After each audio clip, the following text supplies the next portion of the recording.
We're back. So just so y'all know, on Mondays, Wednesdays, and Fridays, I'm going to be coming to you live, bringing you some goodness, bringing you some wisdom, telling some stories. So if you have an ADHD brain or you just suspect that you have one, we're getting Instagram online here. Here we go. Excellent. So I was just saying that I'm going to be here for you every Monday, Wednesday, and Friday is my plan in the 12 o'clock hour. Usually it's going to happen right after 12, usually around 12:15 or so. Like today, it's going to happen around 12:30. So just know that if you're able to, we'd love to have you here because I want to be coming to you with some stories, just sharing some goodness, some encouragement, some wisdom, some of the things that I'm learning, a chance for us to connect and for you to ask questions. And yeah, I just want to be here for you. So if you have an ADHD brain, or I see we got a few people on here. We got Casey, we got Ziza, we got some people joining. This is awesome. So if you have an ADHD brain, or you just suspect that you might, or you love someone that does, this is what I'm here to do. I'm here for you. I'm here to help you. And we're on this journey of learning together. So let's dig in. The topic today is all about feeling stuck. Okay, regardless of whether you have an ADHD brain or not, we all know what it feels like when you're in a rhythm, right? You got some habits. You got some systems, a routine. You're stringing some great things together that are making you feel really proud, really encouraged. You're like, man, for 5 days now, I've been getting up and praying in the morning. Or man, for the last 2 weeks, my wife and I have had a date night. It's been great. Or, oh man, it's been so awesome. Actually going through my mail each time I pick it up instead of just putting it in a pile in the corner and then letting it just build and build. Whatever it is, we all have those wins, those seasons where we'll get really excited and you'll feel encouraged. And it's not for no reason. It's because you are doing things that are serving you. You are choosing and using your self-command muscle in your brain to choose things that actually are serving your long-term goals, that are actually helping you become the person that you know you were created to be, versus just binging Netflix for 4 hours. I love doing that sometimes. We all know we've done that before. No hate on that. That's all good. But it feels genuinely awful when you are in a rhythm and then, boom, out of nowhere, you get hit with a curveball. All right, you get hit with some circumstance of life, right? Maybe there's a family need, there's an emergency, something's happened that interrupted your rhythm that you had, right? You got thrown off with your mindfulness meditation practice. You weren't able to exercise like you normally do on that specific day and time. You weren't able to spend really intentional time with your spouse or your friend or your child. You weren't able to do I love doing the night, we call it the night routine with my daughter, Georgia. Maybe I wasn't able to do the night routine. Maybe you weren't able to do something that you've really enjoyed and it just feels like a huge setback and you start to beat yourself up. Well, I want to share with you that I had a huge ultimate low last week. I alluded to it in my last live. I'm preparing for this big event up in Boise, Idaho, happening a week from today is the start of it. So it's called Equip. I'll tell you more about it at the end of the live. I posted about it in my last live in the comments. But I'm gonna be the MC at that event, bringing a lot of fun, a lot of joy. Should be a good time. And I'm also gonna be speaking. I feel so humbled because I'm speaking with this dynamite, incredible lineup of speakers. I'm like, whoo, dang, they're going to be lifting me up to new heights. So stoked on that. But I've been getting really overwhelmed by it. And as much as I like speaking, I love it, but the prep can be pretty daunting. And I was starting to second guess myself. I was starting to feel super overwhelmed, swimming in my thoughts, not being able to land my plane on ideas. I said on the last live, it was like I was thinking of ideas for my talk and it was like ripping them up theoretically in my mind and throwing them out. And I just started to go to a really negative place, being like, Ross, gosh, like, you're not, who are you to speak at this event? Like, man, you've bitten off more than you can chew. Like, dude, this is going to be a flop, man. Like, when everyone sees you and the laughing stock you are, like I was saying, excuse me, I was saying really negative, harsh things to myself. And I was paralyzed. I was stuck. But here is the insight I want to share. Because as I was sitting there, and when I get in these moments, which don't happen very often, they used to happen a lot more when I didn't exercise, when I didn't practice mindfulness meditation, when I didn't have a lot of the good habits and routines and behaviors in my life that I have today, I would get in these stuck, overwhelmed, frozen moments far too often. And maybe you can relate. So in that moment, I'm sitting on my back deck and the life is drained out of me. And my wife's looking at me like, what's wrong with you? So I shared with her and she's trying to snap me out of it, right? She's like, listen, either you need to take a walk or you need to take Georgia on a bike ride or something because you need to get out of this funk you're in. And as I love my wife, she was trying to help. In those moments, it's really hard for someone to pull us out of that. Whoa, my lights went off. My house is a big time smart home. And when someone leaves, my wife just left to go pick up my daughter, the lights turn off.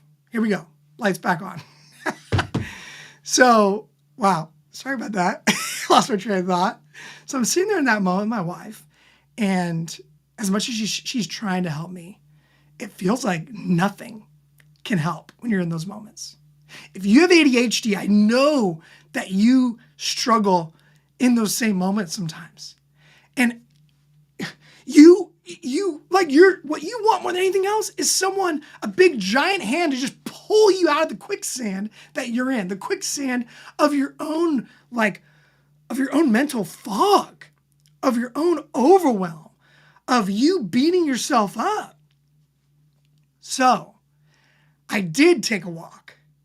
I did walk up to this really incredible spot up on the top of the mountain where we live, where you can see like the entire mountain range. It's gorgeous.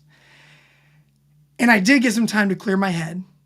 When I came back home, as soon as I got back to my house, unfortunately, some of that overwhelm and stress and some of those negative thoughts started creeping back in, but it wasn't as bad as before. But the big breakthrough was actually taking some time to really identify what led to that. And here's what happened. In the last couple weeks before I got to that really stuck, paralyzed, overwhelmed place, I had been traveling out to Savannah, Georgia for my wife's cousin got married. Super fun. I don't know, when you travel, when I travel, my routines quickly get thrown off. My behaviors quickly sometimes go out the window. The good behaviors, the things that really serve me and help my brain and my mental just mind frame go out the window. So I stopped exercising. I wasn't exercising. I wasn't practicing my mindfulness meditation.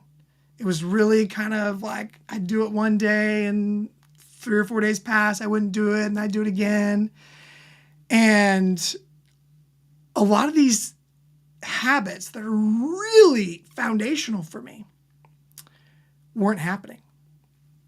And I recognized that was the reason why I reached that state of complete overwhelm, exhaustion, and just like, I mean, honestly, like I wasn't doing this, but it felt like I was like,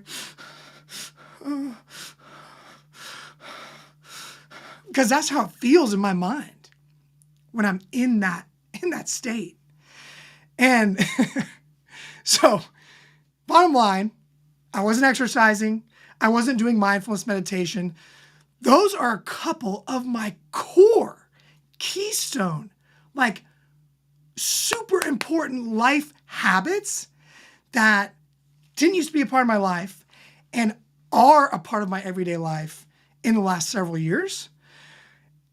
And that helped me a lot because I was able to point to something instead of beating myself up more and being like, gosh, why did that happen? Because that hadn't happened in a heck of a long time. I hadn't gotten to that state of total, paralyzation. Is that even a word? Of being paralyzed, feeling stuck, feeling immobile, feeling like I can't take any steps in any good direction because I am completely in my mind. I'm completely in my own brain beating myself up. Mindfulness meditation and exercise have been two of the biggest unlocks that have created this armor around my brain. So when stuff does hit me, when I have these huge events, like this event in Idaho in a week that I'm speaking at, I don't get flustered by it. Like I'm aware that it's stressful, but it doesn't throw me off like it does typically if I'm not doing the things that my body needs in order to be suited up with that bulletproof armor. Like even last night, my wife and I were talking, we're getting Georgia, our daughter, ready for bed. And she noticed that I kind of had like a 2-hour detour in my plans for the day yesterday afternoon. My mom called and we were talking about an upcoming trip we're going on as a family to Hawaii. And my ADHD brain just really enjoyed talking to my mom for like 2 hours, kind of talking about what we're going to do over there.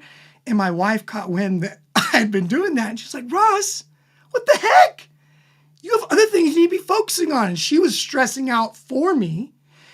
And my response back was no stress. It was just like, hey, like, yeah, you're right. That wasn't how I wanted to use my time. It is what it is. All I can do is move forward. And she looked at me and went, how are you so calm about this? How are you not freaking out? How are you not more stressed? I mean, I'm stressed for you. And that, my friends, is an example of what mindfulness meditation and exercise, when done consistently, do for you. Is it gives you a boosted amount of emotional regulation. It gives you a boosted amount of self-regulation. Being able to, and you're like, what's self-regulation? It's the ability to actually determine how you want to respond to anything in life. So instead of being impulsive, which ADHD brains often are, excuse me, self-regulation, which is really more of an accurate description of what ADHDers struggle with, not distraction, it's actually just a lack of self-regulation. So mindfulness meditation and exercise give you that increased self-regulation. So even when you should be stressed, when you're like, normally in the past, when I have these type of responsibilities and commitments that I'm trying to prepare for, I'm normally batshit crazy stressed. And when you're not, that's when you recognize, oh, something's different. Oh, those habits that I've been doing for a while now, they're actually helping me. It feels like voodoo magic. Anyway, I digress. But that was such a big turning point, was recognizing that there was a reason why I was so stuck, overwhelmed, and paralyzed. It wasn't just because, I was broken again and, all the work I've done went out the window. It wasn't because of that. It was because I got lazy with some of the most important habits and routines that I have baked into my life. So ask yourself, if you've had a stressful moment recently, if you've noticed that you're not navigating something, maybe it's a relationship that's on the rocks, right? Maybe it's just, you got a lot of things at work. There's a lot of pressures at work and you're not navigating it as well as you normally have in the past. Take a deep breath and reflect. Are you so busy and stressed that you haven't been making any time for self-care? What does that look like for you? Maybe it's just spending time with your son or daughter. Maybe it's just hanging out with the boys, having a hot tub night. I see you, Mike Wooler. What's up, buddy? Maybe it's just having a hot tub night and just being with your friends. Like, whatever it is, we tend to cut out of our life the very things that are giving us the strength, the resilience, and the ability to endure through the really hard stuff that's going to continue coming at us. But this is classic us, people, ADHDers, anyone with a brain, really. We tend to get lazy around those really important habits, routines, and practices in our lives when things get busy, when we're traveling on vacation. Maybe when things are just going so well. Things are going so well, you're like, oh man, I don't need to exercise today. Oh man, I don't need to do that today. And it's when we slip in that way, don't be surprised if you find yourself stuck, paralyzed, feeling like I literally don't know what to do. I literally feel like I can't move. I literally feel like I can't make the right next small best decision possible. I can't even do that. I get you. That was me. That was me last week. So I just want to reiterate, number one, so a few things, that we all face setbacks, okay? But the power lies in the choice to start again, okay? So when, maybe it's not that dramatic. Maybe for you, you're like, Ross, like, honestly, I just often discredit myself and talk myself out of continuing to do things just because I'm lazy. Like, I'll admit, I am lazy and I'd rather watch Netflix. Listen, put your hands up. That's you. Is that you? Put it in the chat. It's okay, because that's been me for much of my life, was choosing the comfortable, entertaining, and really lazy way to live and spend my time. But all of us have the ability to choose to start again.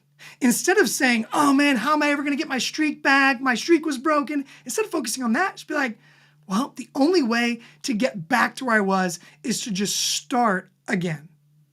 So maybe it's not a 30-minute workout. Maybe it's not a 1 hour or 2 hour, gym session. Maybe it's not mindfulness meditation for 20 minutes. Maybe it's just 1 minute. Maybe it's just 30 push-ups. Maybe it's just, let me see how long I can actually go for a run and I'll just stop once it's uncomfortable. Just start again. So what can you apply? These strategies that we're talking about, like, how can you apply this to your life? And I want to reassure you that it's okay to take one step at a time. All right? If you have ADHD or you suspect you might, you know how easy it is to be like, all of a sudden you're thinking of the first step and then you're thinking of like step 22. And you're like, oh yeah. I'm going to take all 22 steps today. Stop that. Take the first step. and then take the second step. And you know what? If you take the first one and then you take another 8 steps all within 2 hours, great. But start with the first one. Okay, so I want to open it up. I think we might have a few people here that are on right now. Actually, maybe not. But if anyone is wanting to ask a question, please jump in. So any questions at all, if you want to share your own experience or you want to ask for specific advice on a challenge that you're facing, like maybe there's something right now where you feel stuck. Shoot, ask me a question. Drop it in the comments. I am here. I'm yours. I'll stay on for a couple minutes and would love to support. So let me know. What's something in your life that you're dealing with? Or maybe you have a loved one who has ADHD and you see them struggling, getting stuck, getting paralyzed with indecision. So overwhelmed, they don't know what to do next. Even though you know that they're capable. You know that they have everything inside them to do the thing, to crush it, to knock it out of the park. So, well, nobody's here right now. So if you do have any comments, drop them in. Even if you're rewatching this at a later time, drop it in the comments. And I will commit to you to giving you a personal response. So I'll give, just like here in the live, if you drop a comment around or DM me around a specific situation that you're going through where you feel stuck, paralyzed, maybe it happened recently and like it kind of freaked you out because it just really derailed you. Or there's someone in your life that you've seen this happen to. I'm here for you. I want to help. I get it. Especially if the ADHD thing's going on, reach out, ask for help. What do you got to lose? So I will give you a crafted individual response if you will DM me and be open, vulnerable, and honest, or if you drop it in the comments. All right? Come on. Some free support, some free help. Who doesn't like that? Cool. Well, the main takeaways today, just to recap, are, number one, all of us encounter moments where we feel stuck, where we feel overwhelmed, where we feel paralyzed by indecision. Because we're thinking about everything on our to-do list, or we're thinking about the big event we've committed to, and time's going by, and it's feeling more and more like, oh my gosh, I'm not going to make it. Whatever it is that's causing it, we all get in those moments. And if you have ADHD, I know that this, unfortunately, is a place that you get to, you find yourself in quite often. But this is not for you to shame yourself. I'm not bringing this up to point the finger. I'm bringing this up to say you're not alone. I too struggle with that from time to time. And I used to struggle with it a lot before I understood how to rewire and hack my ADHD brain and unlock its full potential. And the other takeaway is you can always choose to start again. So if there is something in your life that you had an awesome streak going, you're like, dude, I was totally exercising for months and then I fell off. And I haven't been able to start again. Or maybe you're like, dude, I was doing date nights with my spouse. Our relationship was so good. And then we just stopped doing it. I don't really know what happened. And now we're struggling. Or, man, I used to be a great dad or a great mom. And I was like being really intentional with my kid. And I was like making time to like really be present with them. But man, I totally screwed up and I'm just distracted on my phone all the time. Whatever it is, every one of us has the ability and the choice to say, you know what? It's going to take me a bit maybe to get back to where I was, but I'm going to start again because I'm worth it. Because that person's worth it. Because my future is worth it. And because I know that I am more capable than I often give myself credit for.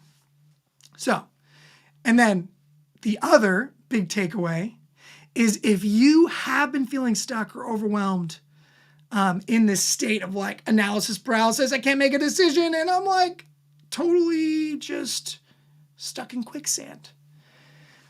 Look back.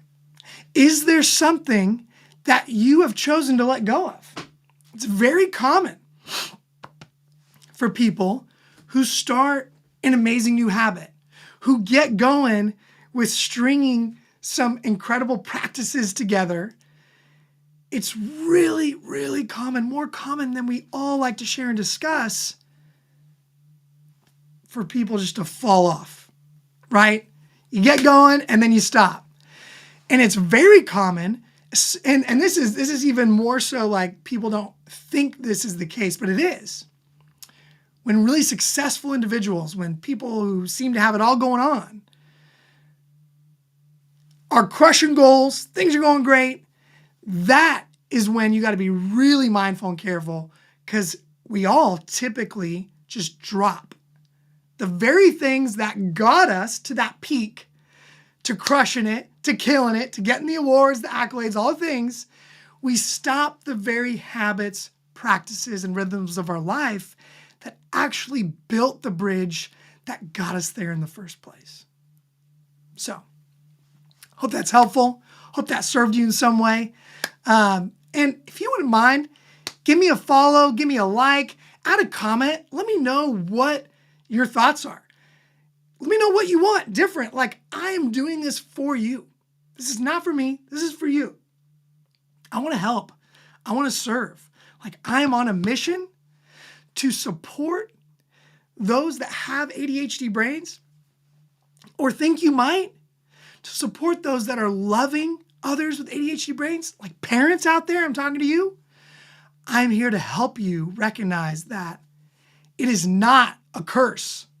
You are not doomed, all right? Your life, you're not damned to some terrible life outcome. You can harness the potential of an ADHD brain, but you first got to understand it. You got to get an education on it. You got to start finding community of people who understand. And you got to start upgrading your own insights and understandings of, oh, these strategies work. Oh, all these other ones that all the self-help books talk about, they don't work for me. But if I tweak it this way, oh, that works for my ADHD brain. I want to help you. I want to help you stay encouraged. I want to help you stay hopeful. And I want to help you begin to recognize that an amazing, amazing life is on the other side. But if you stay in this place of being ignorant, of choosing to just believe that ADHD is the worst thing that's ever happened to you, which I believed for most of my life, you are cutting the legs off of your potential. Stop doing that to yourself. You deserve better. And I'd love to show you the path. I'd love to help you take the shortcut so you don't have to go through all the pain that I've been through to figure out how to get on the top of the mountain again, how to get to the other side. So let me know what you want to hear. Let me know what topics you want me to talk about. Monday, Wednesday, and Friday, I'll be here going live for you, and excited to see you in the next live session. All right? Talk soon. Take care. Till then, see ya.